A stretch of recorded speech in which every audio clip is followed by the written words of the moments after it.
Hey everybody, welcome to Pharma to Farm.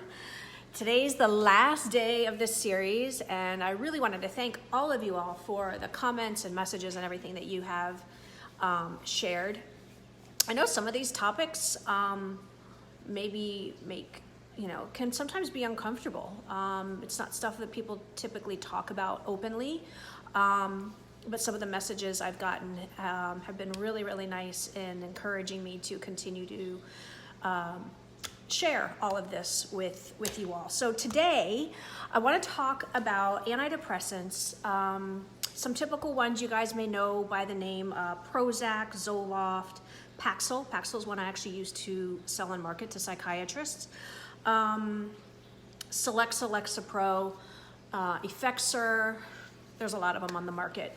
But today there's going to be four main parts I'm going to go over. I'm going to talk about the incidence of depression and anxiety, and a lot of times they go hand in hand. The second thing is how the medications work in our brain. The third thing, I'm going to go over the side effects of these medications. And then the fourth thing are solutions and how you can really start healing yourself naturally. So, all right. Hey, Nicole. Okay, so first let's start with the incidence of anxiety and depression. Before we even do that, I am talking about chronic. So the difference between acute is, let's say you went through a really sad experience in your life. Maybe somebody passed away, or there was a very clear, sad experience that you feel depressed about. I'm not talking about acute depression. I'm talking about chronic depression, where there's several episodes throughout your life, seemingly out of nowhere. Just a normal affect that you have of feeling either anxiety or depression. That's what I'm talking about in this video. I'm not talking about acute depression. Okay, so the incidence, so yesterday I actually talked about ADHD, attention deficit disorder, things like that. Autism, depression, a lot of these neurological disorders are so much more prevalent here in our Western culture compared to the rest of the world.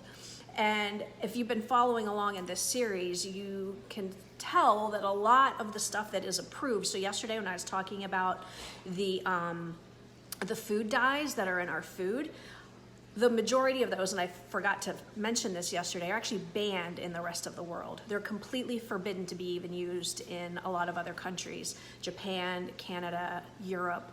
And they ironically have a lot lower incidence of autism and any of the neurological disorders.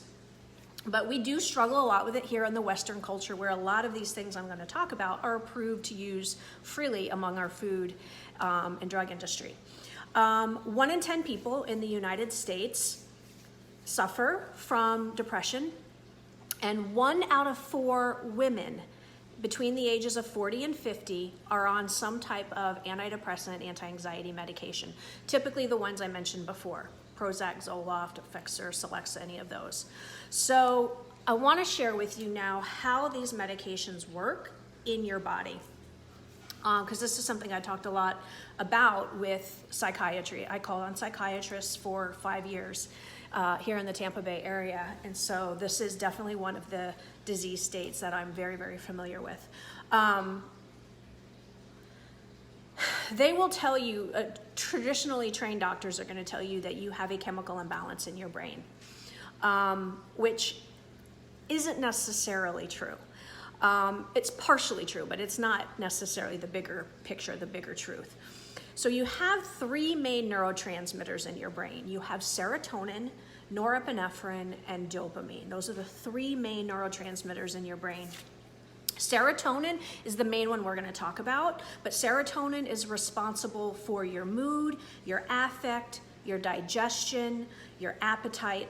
It's basically kind of your pleasure principle neurotransmitter.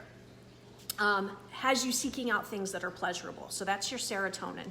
The norepinephrine affects your mood as well in a lesser way, though. It's more of a neurotransmitter that is a reaction to stress. So when you feel stress over a certain situation, that neurotransmitter is released.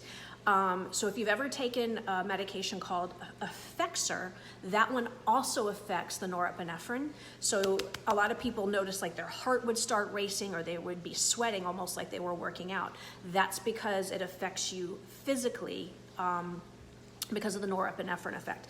And then the last one is dopamine, which we're not really going to talk about because it's not relevant to this conversation. So, but serotonin is your main one that these drugs react to. So I'm going to teach you now how these drugs work in your brain when you start taking them. So when people are depressed or have anxiety, typically imagine, I like analogies. Let's use baseball. You've got a pitcher and you've got a catcher. These are neurons in your brain.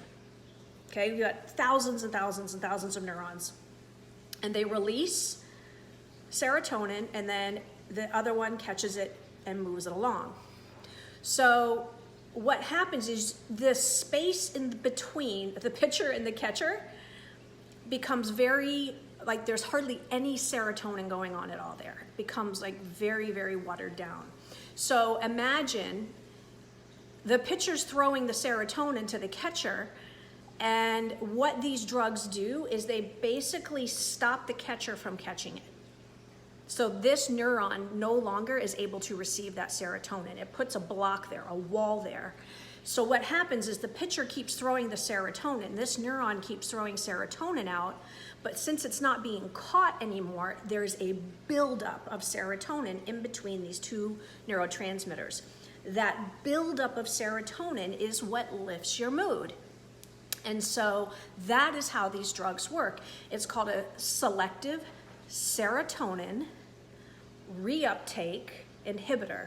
So it stops the reuptake of the serotonin, it inhibits it so that you get a huge amount of serotonin between those two neurotransmitters, and that increase in serotonin is what lifts your mood. So that's how these medications work, which is why if you stop them cold turkey, you get the headaches and all of that. You definitely want to wean yourself off because now you have, you've totally manipulated the neurons in your brain to not receive the serotonin, so you have this buildup. So that's why people typically don't feel well. They have flu-like symptoms if they just stop these medications cold turkey. So you always want to work your way down, wean yourself off of them. So that's how these medications work. They basically force the serotonin to accumulate between your neurotransmitters in your brain. Okay, so let's talk about some of the side effects of that process.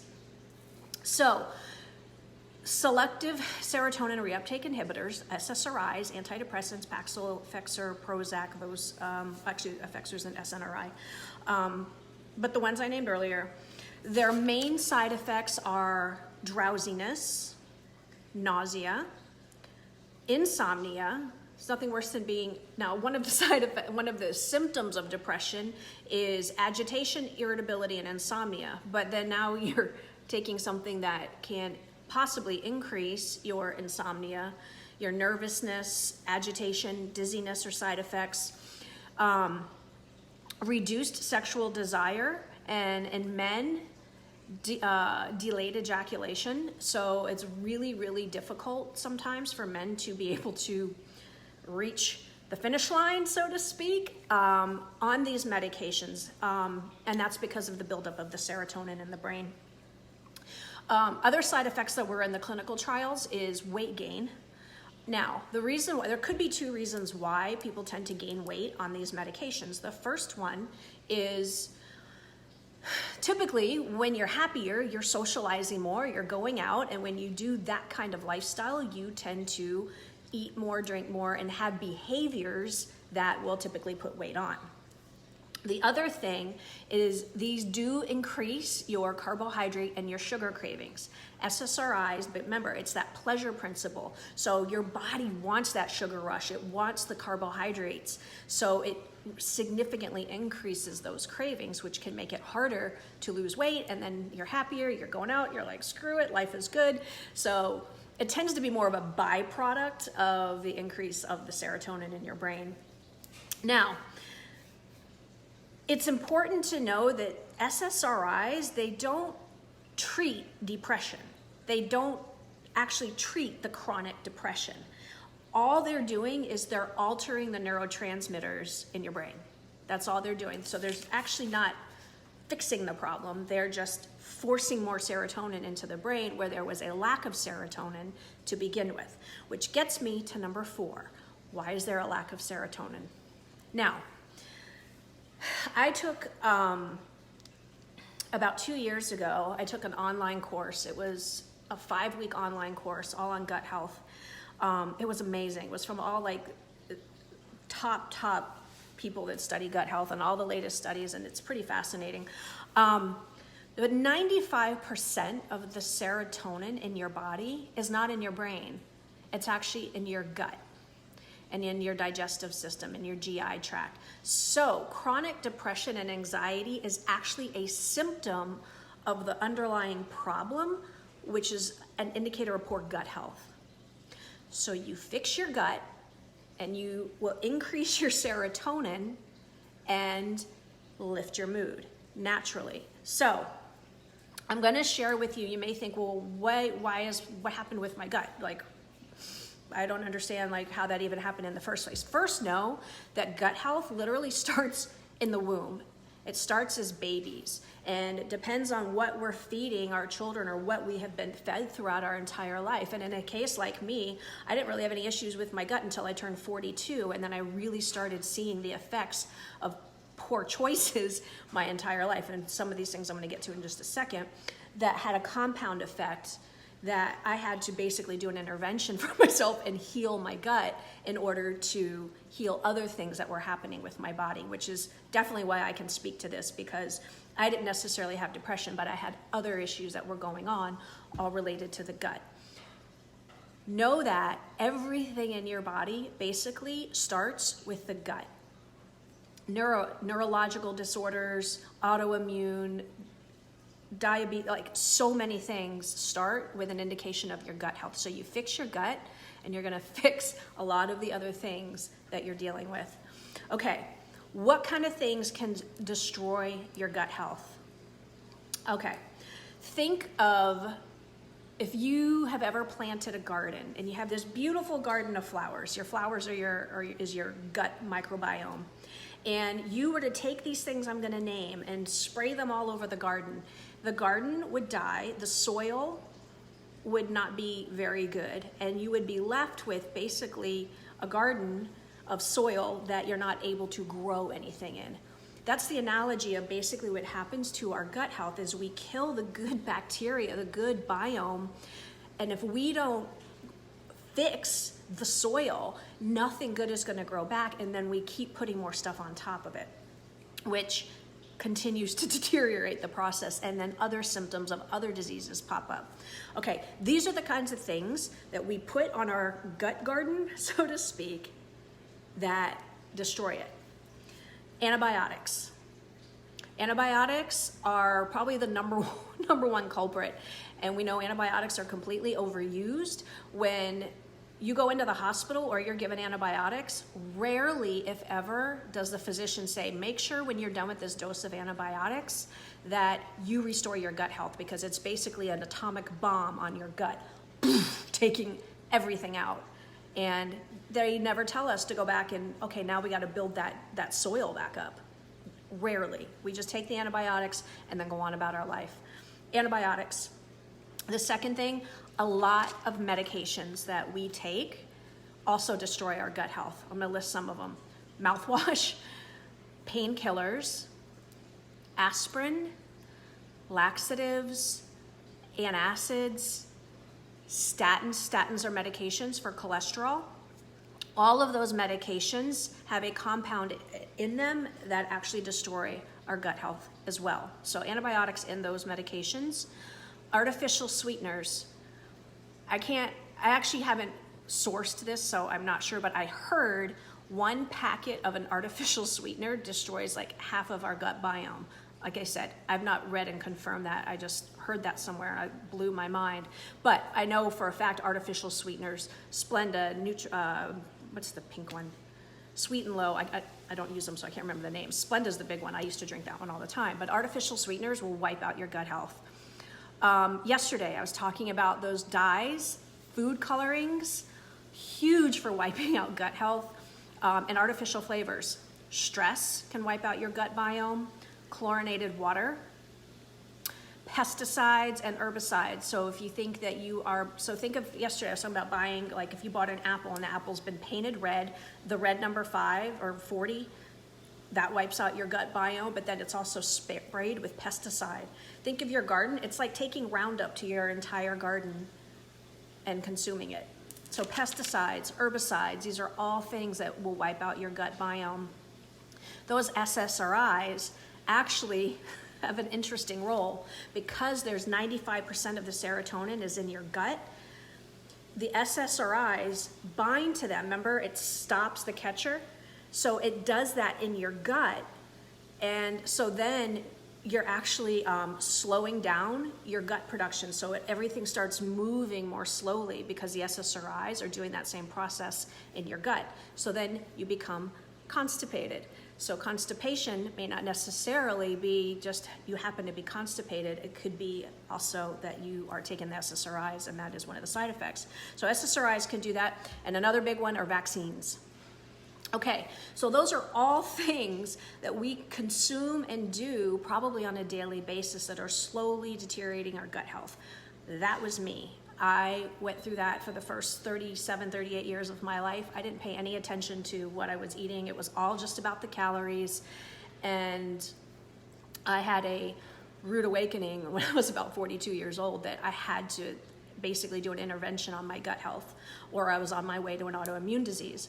But there is a strong correlation between your gut health and your neurological health. So specifically ADHD, depression, anxiety, autism, a lot of those neurological disorders are stemmed from and a sign of poor gut health. So how do you fix your gut health? I'm not going to get into that here, but I can tell you I did a video on it last week when I talked about leaky gut and gut health. You can definitely go back and watch that video. I think it was from Thursday. I'm going to recommend a book because I'm not going to get into all of it today. But this book, Brain Maker, is all about how your gut and your neurological system are tied together, and he gives like a whole entire chapter on 10 ways to restore your gut health, a diet to follow, all of that, which again, I'm not going to get into here, but you can buy the book if you want to go over that. And he talks about way more in detail than what I'm talking about today in this book as well. The other thing, and it's on page 189 is where he talks about how to restore your gut health. Having foods rich in probiotics, the right kinds of probiotics, because not all probiotics are created equal. I will tell you, I represent a product called Shakeology. Pretty much every person, and I have these testimonies on my website, that have struggled with depression and anxiety, that have taken Shakeology over time, they have gotten off their medication or cut it significantly down. Why? Because Shakeology has all the right kinds of foods in it, probiotics, everything to help restore your gut. So like again, you restore your gut, everything else is going to heal itself.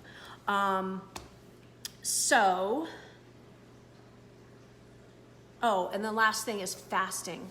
And I personally do fasting. I fast for 16 hours and I eat in an 8-hour window. But the benefit to fasting is it gives your gut time to heal. If you're eating every 2 to 3 hours, it's like working something that hasn't really healed yet. So that 16 hours really gives your gut time to like not be bothered so it can start healing itself. Kind of like if you keep picking a scab off a wound. So fasting can be really good in helping gut health as well. All right, so that concludes my series from Pharma to Farm on depression and anxiety, chronic depression, and how the SSRIs work, the side effects, and really the underlying cause, the underpinnings for the anxiety and depression. Because again, the SSRIs aren't really treating the problem. They're just forcing this process of the neurotransmitters in your brain to do something, just to kind of put a Band-Aid on a leaky roof or put a tarp on a leaky roof. You're not actually fixing the leak, you're just throwing something over it. So if you really want to eventually get yourself off of these medications, definitely titrate down. talk to your doctor about the best dose to how to cut them down to wean off of them. And in the meantime, really work on restoring your gut health, eliminating the things that can destroy your gut health, and adding things that can help grow it back to a beautiful gut garden. All right, guys. So that is all I have for today, and that concludes this series. I would love to hear feedback from you all. Other topics you would like me to speak to. Some I know really, really well, some I don't know at all, but I appreciate all of your feedback and comments and everything and messages. I've really enjoyed them, and that concludes this series. So I hope you guys have an amazing day, and I'll talk to you later.